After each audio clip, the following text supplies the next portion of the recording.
Est-ce que vous réalisez à quel point ce qu'on fait le dimanche matin, c'est surnaturel? Est-ce que vous réalisez à quel point c'est hors du commun? Alors c'est vrai que de semaine en semaine, on se dit, bon, c'est un peu la même chose. On se réunit autour de la parole, on a un temps de louange, un temps de prière, un temps de partage. On s'encourage, on s'aime, on loue Dieu, des choses simples, mais des choses qui sont tellement belles et uniques dans un monde qui, dans son ensemble, a rejeté le Dieu de la Bible. Tous les dimanches, on se réunit pour louer Dieu, pour exprimer notre reconnaissance. Ça, c'est surnaturel. Et puis, on est en France. On est en France. La France, elle n'est pas connue pour être un pays où on abonde en reconnaissance et en louange. La France a énormément de belles choses. J'aime beaucoup la culture française, mais on n'est pas vraiment connu pour notre aptitude à louer les gens. Plutôt, on va dire, à râler. Mais selon une étude de Stepson, en Europe, par exemple, 75% des salariés ne reçoivent jamais ou rarement d'éloges de la part de leurs supérieurs. C'est assez triste. Enfin, peut-être on pourrait faire un vote ce matin. Combien d'entre vous, cette semaine, ont reçu de la reconnaissance ou de la louange d'un supérieur? Donc, voilà, ce n'est pas la majorité. Enfin, c'est assez rare. C'est assez rare. La qualité de l'ambiance en France, au travail, peut être très difficile. Enfin, j'entends de plus en plus des gens qui me disent « Le travail, c'est dur. Il n'y a pas de reconnaissance. » La France tient le 3e rang au monde des dépressions liées au travail. Et historiquement, je pense qu'il y a plusieurs raisons. La France, c'est un pays de droit. On a des droits, forcément, parce qu'en moyenne, une personne qui travaille donne 50% de ce qu'il reçoit au gouvernement. Alors forcément, si on fait beaucoup de sacrifices, on va avoir beaucoup d'attentes. Et en France, on est dans un pays où on est toujours dans l'attente de recevoir parce qu'on a déjà donné. Et puis on est aussi une société d'élitisme, où on est toujours en train de se battre, faire concurrence pour recevoir de la reconnaissance. Enfin, je me souviens quand j'étais à l'école, si j'avais une bonne note, j'étais tout content, puis on me disait « mais t'es pas premier, t'as encore du boulot à faire ». Et c'est vrai qu'une personne qui a travaillé dur, qui a trouvé sa voie et qui finit un CAP, ne reçoit pas les mêmes éloges que quelqu'un qui a fait une grande école, même si peut-être les deux parcours sont aussi louables l'un que l'autre. On est dans un pays où, quelque part, la louange, on ne la donne pas facilement et on ne la reçoit pas facilement. Et souvent, quand on dit merci, c'est plus par la politesse française que par un vrai esprit de reconnaissance. Et c'est pour ça que je me dis que ce qu'on fait le dimanche matin, mais c'est surnaturel. Enfin, où autre en France, est-ce qu'on voit 200 personnes, ou 150, ou je ne sais pas, qui se réunissent pendant 1h30 simplement pour exprimer de la reconnaissance? Vous imaginez? Des boîtes qui s'arrêtent pendant 1h30 en semaine, qui disent aujourd'hui, on va faire que de la louange. On va s'encourager, on va exprimer de la reconnaissance. Enfin, c'est complètement surnaturel. En même temps, c'est vrai qu'on est là pour louer Dieu, mais je regarde à mon cœur et je me dis, c'est magnifique ce qu'on fait, mais ma louange, elle reste imparfaite. Souvent, je viens pour louer Dieu, je sais que mon cœur, il est loin d'être là où il devrait être. Ma louange n'est pas parfaite. Mon cœur n'est pas toujours pleinement engagé. Souvent, je suis distrait, et puis je me donne des excuses pour rester distrait. Certaines fois, mon cœur n'est pas préparé, il n'est pas au bon endroit. Des fois, je chante, mais je ne vis pas les paroles avec autant de conviction que j'aimerais. Des fois, je loue Dieu, mais je me sens un peu hypocrite parce que je sais qu'en semaine, je n'ai pas eu cet esprit de reconnaissance. Louer Dieu, c'est surnaturel. Et pour louer Dieu, on a besoin de l'aide de Dieu. On a besoin de dépendre de Dieu. On a besoin que cette louange soit nourrie de Dieu, soit accompagnée par Dieu, soit guidée par Dieu.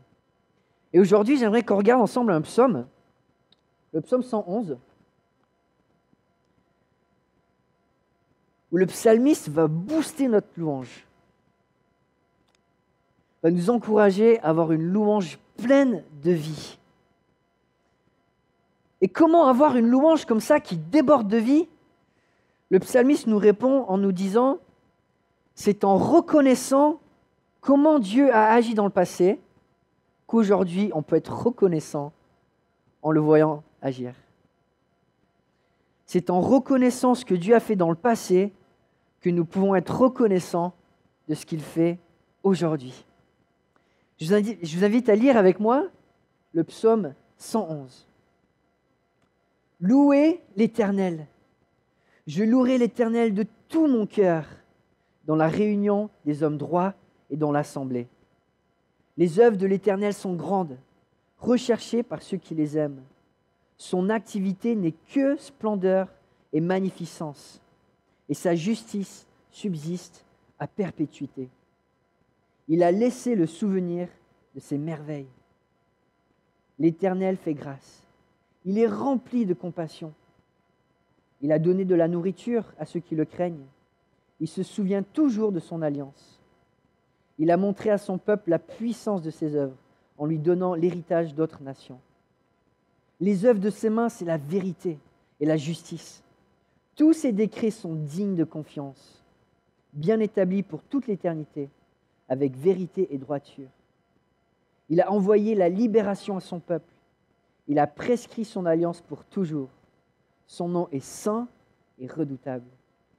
La crainte de l'Éternel est le commencement de la sagesse. Tous ceux qui respectent ses décrets ont une raison saine. Sa gloire subsiste à perpétuité. Prions ensemble.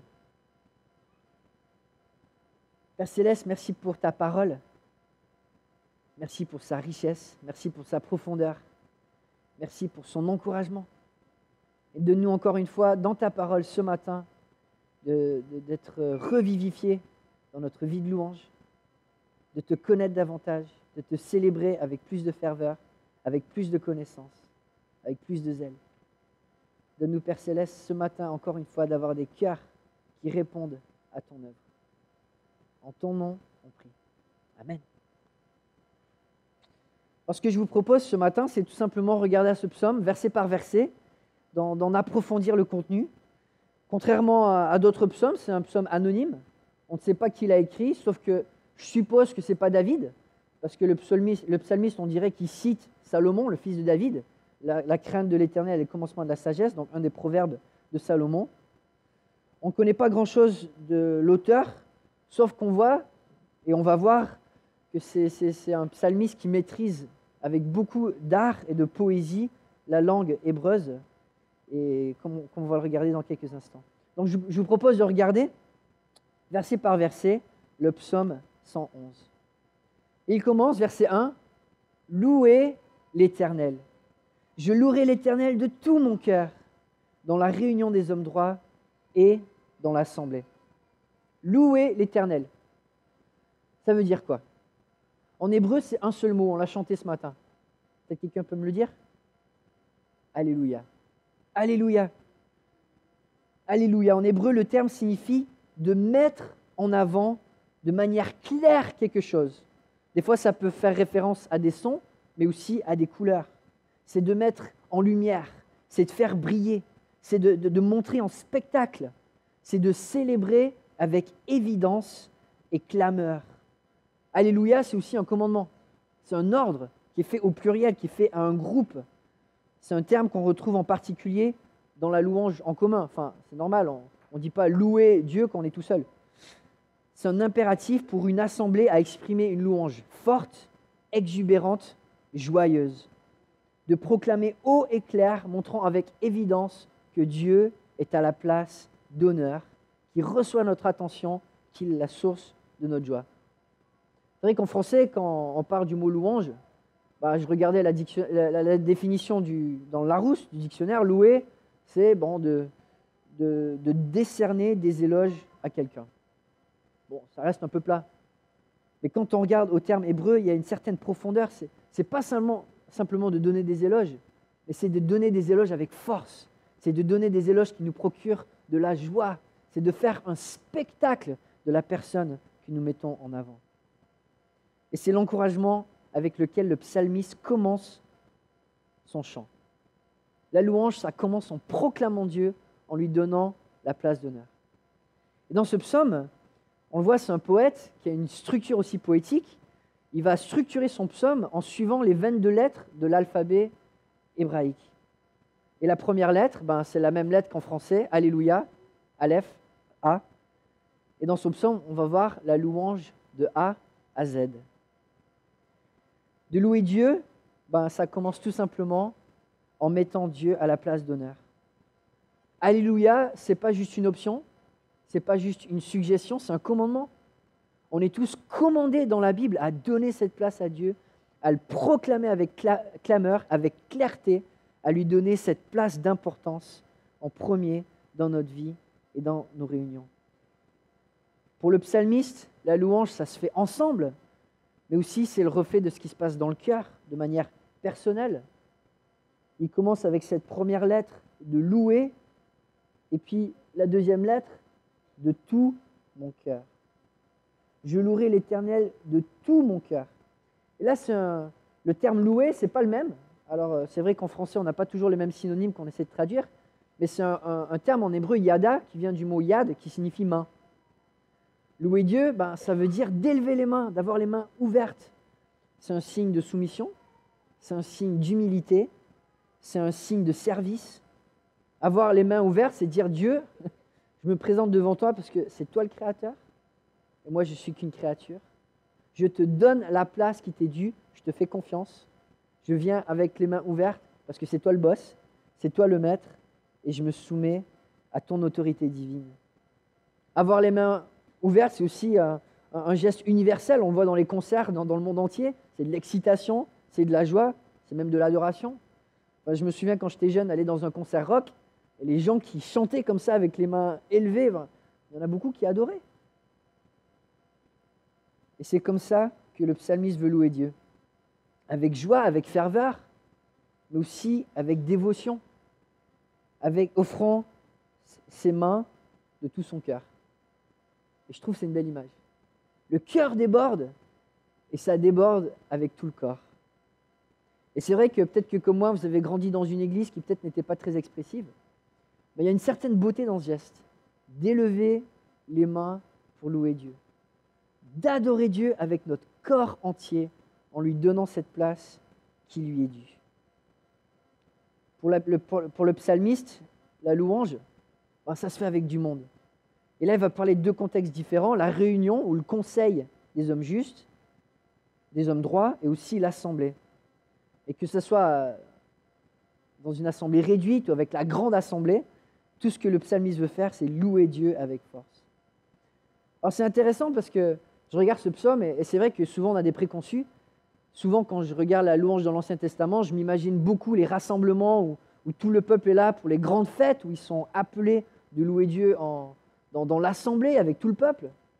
Mais là, on voit ce psalmiste qui pratiquait la louange avec la grande assemblée, mais aussi dans un conseil, dans un groupe réduit. Je ne sais pas s'il avait une église de maison ou s'il avait une étude biblique avec un petit groupe où il se réunissait. On voit qu'il avait envie d'être avec des croyants pour mettre Dieu en avant, que ce soit en petit groupe ou que ce soit en grand groupe.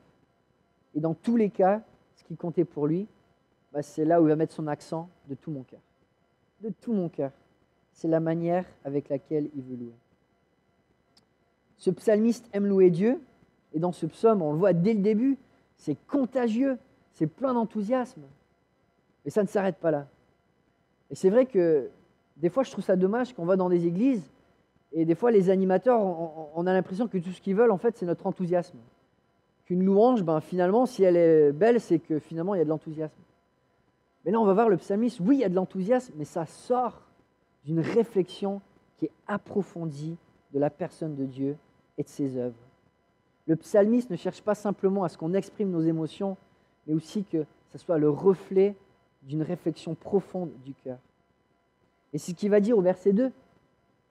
Les œuvres de l'Éternel sont grandes, recherchées par tous ceux qui les aiment. On arrive à la troisième lettre. Il va mettre l'emphase sur ce mot « grande ».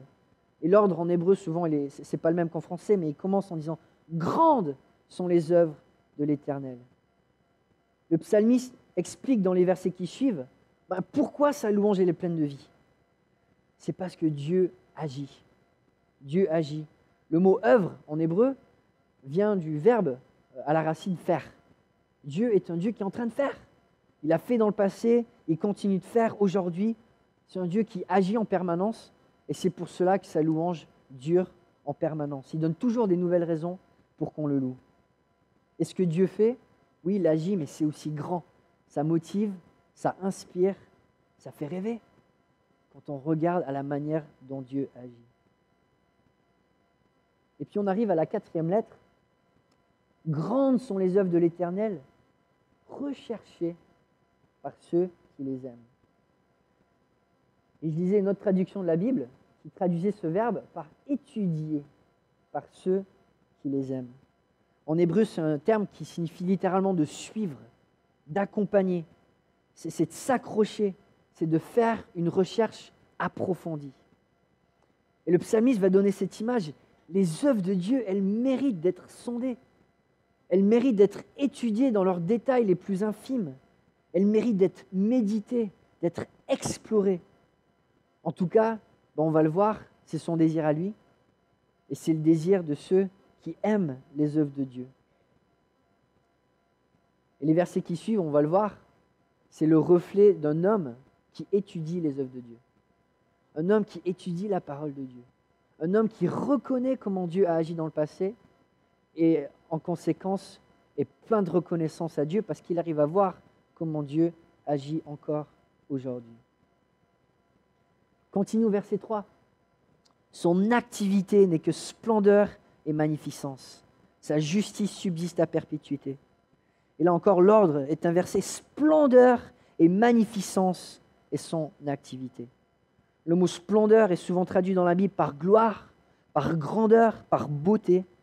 C'est une force qui dépasse notre compréhension. C'est un mot que Élihu utilise lorsqu'il encourage lorsqu'il s'exprime dans le livre de Job, où il va dire que la majesté de Dieu est redoutable. C'est le mot redoutable. Elle est splendide, elle est glorieuse, elle est insondable, elle est trop grande. Il va dire nous ne saurions parvenir jusqu'au Tout-Puissant, grand par la force, par la justice, par le droit souverain. C'est cette splendeur de Dieu qui nous dépasse. On ne peut pas y parvenir. Elle est trop grande, elle est trop magnifique. C'est une grandeur qui nous dépasse. Mais souvent dans la Bible, on voit ces deux mots ensemble. Splendeur et magnificence. Et ce mot magnificence, quand on le voit dans les Écritures, c'est souvent lié aux œuvres visibles de Dieu. Que quand Dieu agit, il laisse une trace derrière. Que quand Dieu agit, il y a une preuve visible qu'il est passé par là où il est passé. Et on voit ce mot magnificence, entre autres en Psaume 90, verset 16, que ton activité soit visible pour tes serviteurs et ta splendeur ou ta magnificence pour leurs enfants. Littéralement, ce terme, magnificence, vient du mot ornement. C'est une couronne, c'est un joyau. C'est une preuve visible que Dieu est passé par là où il est passé. C'est ce qu'on voit dans la création. Souvent, cette création est décrite comme ayant la magnificence de Dieu. On voit l'empreinte de Dieu. Mais aussi, par exemple, au psaume 8, où il parle de l'homme. Je dis, qu'est-ce que l'homme pour que tu te souviennes de lui? Le fils de l'homme pour que tu prennes soin de lui? Tu l'as fait de peu inférieur à Dieu, tu l'as couronné de gloire et de magnificence, ou d'honneur, certaines versions vont traduire. On voit que Dieu est passé par là parce que la manière dont il a créé l'être humain, c'est magnifique, c'est beau, c'est complexe, c'est grand, c'est glorieux. L'activité de Dieu, elle nous dépasse, mais ce qui est beau, c'est qu'il y a toujours une preuve visible. Dieu laisse des marques derrière. Il y a la splendeur, mais aussi il y a la beauté qu'on reconnaît. Et une de ces traces qu'on voit dans la deuxième partie du verset, c'est la justice de Dieu. La justice de Dieu. Nous vivons dans un monde qui est profondément injuste. La justice des hommes est comblée de faillites. Il faut se rappeler que cette justice n'est que temporaire. Quand Dieu, lui, fait justice, c'est éternel. Quand Dieu fait justice, c'est éternel. Aucune injustice terrestre ne passera outre à la justice éternelle de Dieu. Et quand Dieu donne une récompense, il n'y a personne qui peut l'enlever. On continue au verset 4. Il a laissé le souvenir de ses merveilles. L'accent est mis sur le 7e mot. Le monument, on pourrait traduire. Le souvenir ou le monument de ses merveilles. Quand Dieu passe, ses œuvres, ça s'accumule avec le temps. Ça laisse un souvenir. Ça laisse des traces. Et là, pareil, le verset est un peu dur à traduire, mais quand on dit il a laissé, littéralement en hébreu, c'est il a fait. Encore une fois, on retrouve le verbe faire, le Dieu qui agit. Il a fait que le souvenir de ces merveilles reste. Le souvenir de ces merveilles, Dieu, il a fait qu'on puisse les voir. C'est un Dieu qui agit de toute éternité, pendant des siècles. Et quand on regarde à toutes les œuvres de Dieu, ça fait un monument, ça fait un souvenir énorme de tous ces passages. Pendant des siècles, Dieu a accompagné son peuple. On le voit dans l'Ancien Testament, plus de 50 de fois, on voit des miracles qui jamais n'ont été imités par l'être humain. Dieu a envoyé des plaies miraculeuses en Égypte pour sauver son peuple. Il a envoyé de la manne pour le nourrir. Il a fait jaillir l'eau d'un rocher dans le désert. Il a détruit des armées entières d'ennemis. Il a ouvert la mer en deux. Il a arrêté la course du soleil. Il a guéri le lépreux, multiplié l'huile de la veuve, ressuscité le fils de la Sunamite, délivré Daniel de la fosse au lion, sauvé Jonas du ventre de la baleine. On peut nommer le monument des merveilles de Dieu. Il est apparu à ses prophètes, il a fait des alliances éternelles, il a donné sa parole, donné ses préceptes. Il a envoyé son fils qui aussi a fait encore plus de merveilles. Il a changé l'eau en vin, il a multiplié les pains et les poissons, il a marché sur l'eau, il a ressuscité des morts, il a guéri les foules avec des lépreux, des aveugles, des sourds, des boiteux. Il a calmé la tempête, il a chassé des démons. Il a aidé des pêcheurs à attraper des centaines de poissons en un essai. Il a donné sa vie en rançon pour nos péchés. Quand on regarde à tout ce que Dieu a fait, c'est un monument, que ce soit dans les traces visibles dans la Bible, mais aussi dans nos vies. Parce que le Dieu qui a agi dans l'Ancien Testament, dans le Nouveau Testament, c'est le même Dieu qui agit aujourd'hui. Et ce que j'aime dans ce psaume, c'est qu'on voit que le psalmiste, dans les versets qui suivent, on voit que sa louange reflète ce qui est révélé dans la Bible. Indirectement, on va voir qu'il fait référence à des douzaines d'histoires bibliques. Mais pourtant, il reste vague. Il ne va pas dire, dans cette histoire, on voit que Dieu fait ça. Il reste vague pour une raison, je pense. C'est que la manière dont Dieu a agi dans le passé est la même manière avec laquelle Dieu continue d'agir aujourd'hui. Et c'est pour ça que notre louange peut être pleine de vie. L'Éternel, on continue au verset 4, fait grâce. Il est rempli de compassion. L'accent est cette fois mis sur le 8e mot du poème, de la lettre de l'alphabet, le 8e mot, grâce. Gracieux et compatissant est l'Éternel, sur une traduction littérale. Le monument des œuvres de Dieu, c'est le reflet de son amour, de sa grâce, de sa compassion. Et là, l'auteur reflète les paroles que Dieu prononce à Moïse. En Exode 34, lorsque Moïse se présente devant Dieu, après que le peuple ait fait le veau d'or, et Moïse se dit, mais Dieu, tu es un Dieu saint, le peuple, il est rebelle, comment est-ce qu'on peut vivre ensemble? Et Dieu va dire à Moïse, je suis un Dieu de grâce, un Dieu de compassion. C'est pour ça qu'on peut vivre ensemble, parce que je pardonne l'iniquité, parce que je suis lent à la colère, parce que j'aime même les pécheurs. Dieu est un Dieu qui fait grâce. Ses œuvres sont remplies de grâce, remplies de compassion. C'est l'histoire de toute la Bible. Et c'est notre histoire quand on marche avec lui. Il a donné de la nourriture à ceux qui le craignent. On voit sa générosité. Il se souvient toujours de son alliance. On voit sa fidélité. L'auteur va nous donner les 9e et 10e lettres de l'alphabet hébreu, en commençant avec ce mot nourriture. Et là, pareil, on peut penser à tellement d'histoires dans la Bible. Dieu, il a pourvu au peuple d'Israël, aux enfants de Jacob, quand il y avait la famine. Joseph a eu une place de prominence en Égypte et toute la famille a pu déménager en Égypte pour sortir de la famille et être nourri. Et puis le peuple qui est sorti d'Égypte, Dieu a pourvu en envoyant la manne.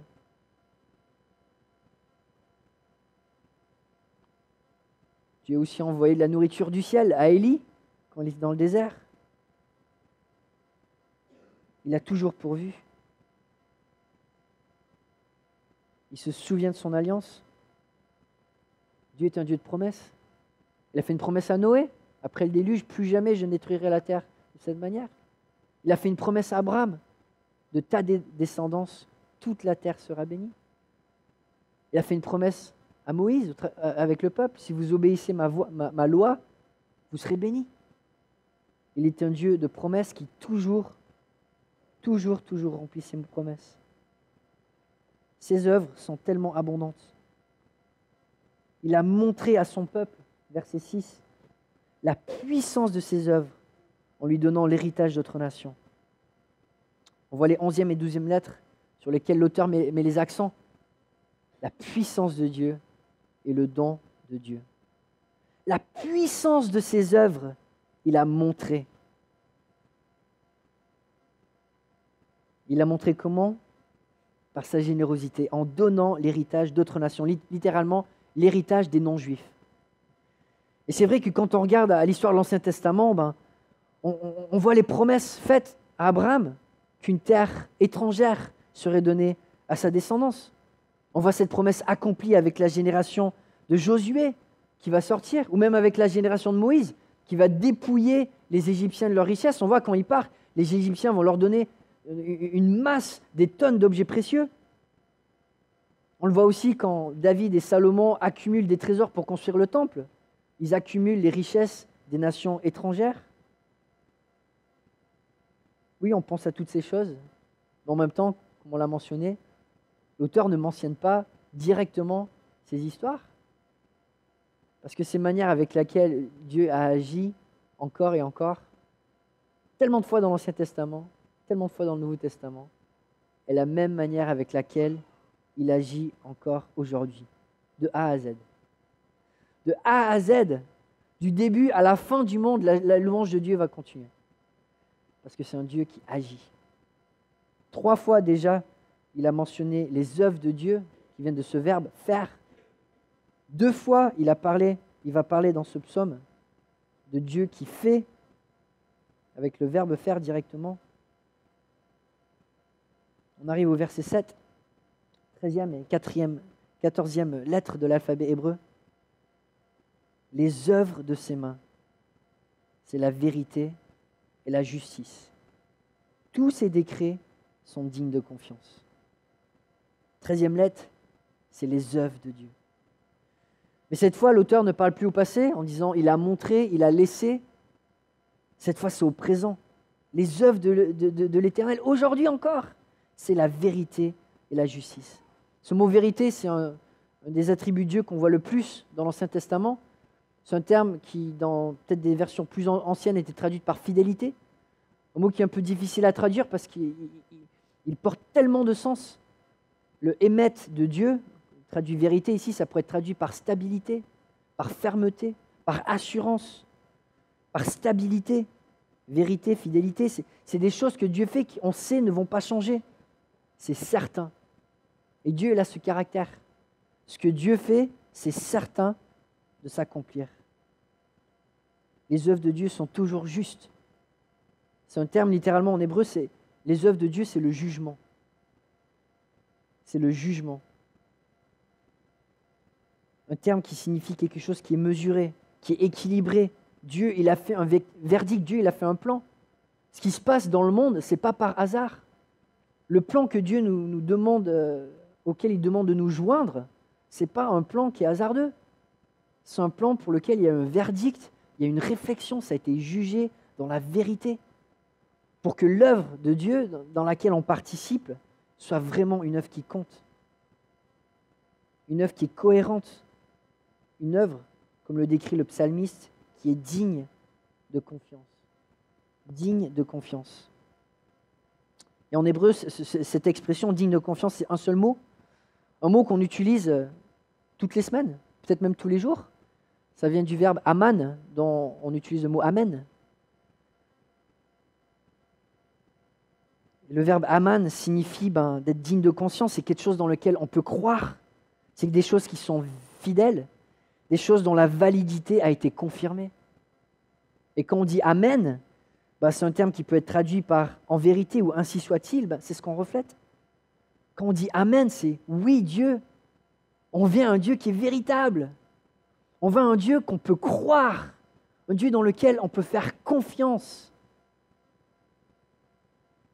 On sait qu'il sera fidèle.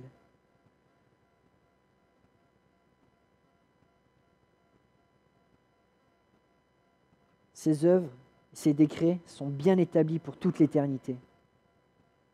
Fait avec vérité, fait avec droiture. On arrive à la 15e lettre, établi. Les décrets de Dieu sont immuables. Ils sont établis. Dieu ne change pas d'avis du jour au lendemain. Il ne change pas sa manière de définir le bien et le mal. Ses préceptes sont fermes, établis. Ils sont faits avec vérité et droiture. On arrive au 16e mot, une fois de plus, le verbe faire. Dieu a fait, même avant la fondation du monde, il avait déjà établi des préceptes. Il avait déjà commencé à œuvrer pour que son œuvre qui continue soit une œuvre qui se construise. Depuis des siècles, Dieu agit. Dieu a un plan, Dieu a une volonté qu'il est en train d'épanouir et de révéler, dans laquelle il nous appelle à s'engager. Avant même notre naissance, Dieu était déjà à agir pour notre bien-être, était déjà en train d'agir pour notre bien-être, pour qu'un jour on puisse participer dans une œuvre qui soit véritable, qui soit établie, qui soit droite, qui soit éternelle. Il a établi la libération à son peuple. Il a prescrit son alliance pour toujours. Son nom est saint et redoutable. On arrive à la fin du psaume. Le rythme s'accélère. Cette fois, il y a 3 lettres de l'alphabet hébreu par verset. On arrive à la 17e lettre. Libération, littéralement, rédemption. Rédemption. Peut-être l'œuvre la plus importante de Dieu. Il a racheté son peuple. Il a constitué un peuple qui lui appartienne. Il a pris un peuple qui était perdu, qui était endetté. Il a payé sa dette. Il l'a libéré pour que ce peuple lui appartienne pleinement. Il l'a libéré et puis la 18e lettre, il a prescrit son alliance pour toujours. Il l'a libéré, mais il lui a fait des promesses. Ce peuple va avoir une relation éternelle avec Dieu qui jamais, jamais, jamais ne s'arrêtera. Une fois qu'on appartient à Dieu, il n'y a rien qui peut nous séparer de lui.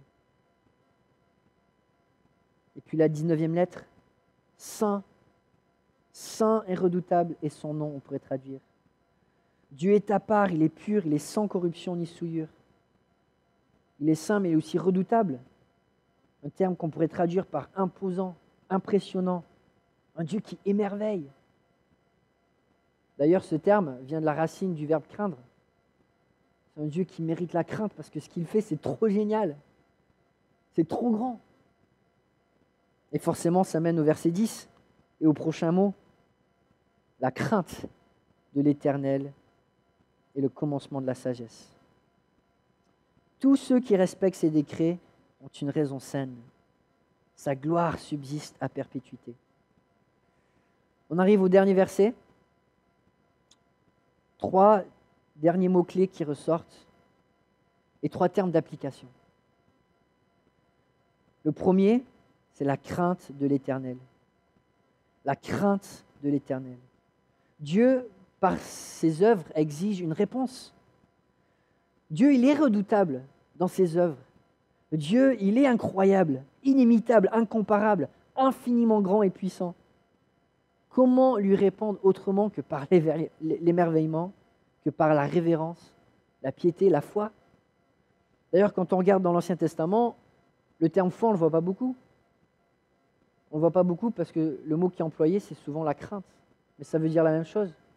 La crainte de l'Éternel dans l'Ancien Testament, c'est de vivre avec la conscience de la présence de Dieu, avec la révérence de qui Dieu est, en lui faisant confiance, en se soumettant à ses plans, en s'abandonnant à lui, à sa toute-puissance, en confessant que c'est lui le Créateur, que ce n'est pas nous, de lui attribuer l'honneur qui lui est dû avec sobriété d'esprit. La crainte de l'Éternel, c'est la foi du Nouveau Testament. La première réponse, c'est la crainte de l'Éternel. Et la deuxième, et là c'est assez intéressant parce qu'on ne peut pas vraiment le voir en français, mais cette phrase, tous ceux qui respectent ces décrets ont une raison saine, commence en hébreu, pas par le mot respecter, mais faire. Encore une fois, c'est le terme agir, faire. Ceux qui font ces décrets ont une raison saine. Là, depuis le début, on voit un Dieu qui agit, un Dieu qui est à l'œuvre, un Dieu qui est dans l'action. Et forcément, si nous, on veut l'adorer, on va l'imiter. Nous aussi, on va faire. nous aussi, on va agir. Et la louange, ce n'est pas simplement de dire quelques mots le dimanche matin, mais c'est une vie qui est transformée, qui imite Dieu, qui comprend comment Dieu agit et qui reflète cette manière de faire, qui reflète le caractère de Dieu.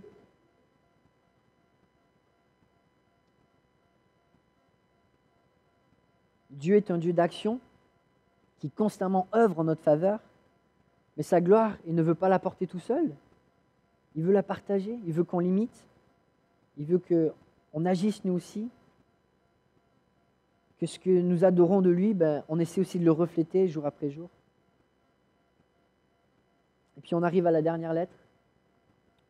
Sa gloire subsiste à jamais. Et là encore, un petit clin d'œil en hébreu, parce que le mot gloire, c'est un mot qui vient de la même racine que ce qu'on a commencé, que le terme avec lequel on a commencé le psaume, Alléluia. Tehila, qui vient aussi du verbe halal, de A à Z. Le psalmiste ferme la parenthèse. Ça commence avec la louange, cette louange où ensemble, on donne à Dieu cette place d'honneur. Et puis cette louange, elle finit jamais. Elle finit jamais. De A à Z, la boucle est bouclée. Cette louange de Dieu dure à toujours. L'auteur commence par sa louange, il finit par sa louange. Et c'est la nature de la louange, elle finit jamais, elle est éternelle. Parce que Dieu a agi et il continue d'agir. Et cette louange, cette joie que Dieu procure quand on lui donne la première place, jamais ne cessera. Alors oui, c'est excitant de parler de la louange, de A à Z. Ça commence avec Dieu, ça finit avec Dieu, avec la proclamation de qui il est. Et au milieu, il y a quoi? Les lettres B à Y. C'est l'étude de ce que Dieu fait. L'étude de ses œuvres. Sonder les œuvres de Dieu. Comment il a agi dans le passé, parce que c'est la même manière avec laquelle il agit aujourd'hui. C'est en reconnaissant comment Dieu a agi dans le passé qu'aujourd'hui, on peut être reconnaissant de comment il agit aujourd'hui. C'est vrai que si on n'étudie pas la Bible, notre louange elle est rapidement limitée, parce que souvent, nous, on préférerait louer Dieu, de nous abstenir du danger, alors que dans la Bible, on voit un Dieu qui délivre du danger. Au lieu, pas un Dieu qui toujours abstient du danger. On voit un Dieu dont la justice est éternelle. Et des fois, on a du mal à être reconnaissant parce qu'on aimerait qu'il fasse justice tout de suite. On voudrait louer Dieu pour l'aide qu'il apporte dans les plans que nous, on a pour notre vie. Alors que Dieu, ce qu'il désire, c'est qu'on le loue parce qu'on fait partie de son plan pour nos vies. Si nous voulons une louange vivante, il faut qu'on connaisse les Écritures. Comment est-ce que Dieu a agi? Parce que c'est avec cette manière qu'il agit encore aujourd'hui. Comme le psalmiste, je vous encourage à être des étudiants des œuvres de Dieu et à travailler votre louange. Qu'on puisse être une église remplie de reconnaissance, remplie de louange, qui déborde de la proclamation de Dieu et de cette joie parce qu'on l'a vu agir, on sait comment il agit et on reconnaît quand il agit dans nos vies. Amen.